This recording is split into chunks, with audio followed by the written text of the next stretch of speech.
ড্রেনের সমস্যা, ড্রেন সবগুলো হচ্ছে ভরা, এগুলো একটা পরিষ্কার নাই।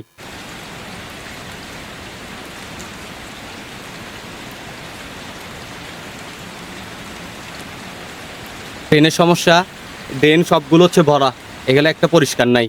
এই ড্রেনের সমস্যার কারণে পানি যাইতে পারতেছে না। পানি খালে যাইতে পারলেন উনি নদীতে যাবে পানি, অতিরিক্ত বৃষ্টির কারণে আর পানি যাইতেও পারতেছে না।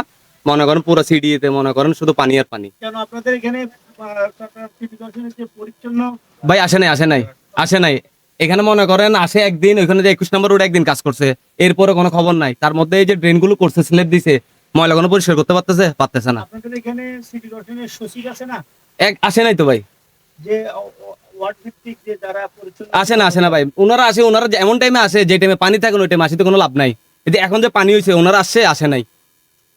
এখন মোট কথা হচ্ছে যে আপনার ড্রেনের ভিতরে অতিরিক্ত ময়লা, অবশ্যই ময়লা, 100% ময়লা। ওই পানি যাইতে পারে না। এই বৃষ্টির পানিগুলো মনে হয় আপনি পুরো সিটিতে ঘুরে দেখেন, প্রত্যেকটা নিচতলাতে শুধু পানি আর পানি, সবার ঘরে পানি।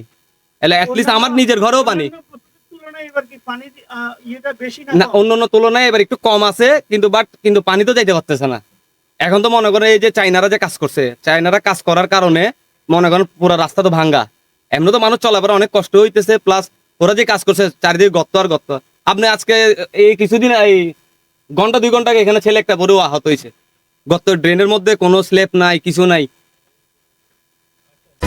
HM Expert B500 CWR স্বাধীনতার সুবর্ণ জয়ন্তীতে নতুন বাংলাদেশ গড়ার প্রত্যয়। HM Steel। বছর পরে পানি বছর বছরে হয়। প্রতি বছরই জি জি। এটার মূল কারণটা কি আপনার এই ড্রেনেজ ব্যবস্থা নাকি? না, ড্রেন তো এই বছর কাজ করছে, এবার ড্রেনের কোনো সমস্যা নাই। ওটা বৃষ্টির পানি, হ্যাঁ বৃষ্টির পানি।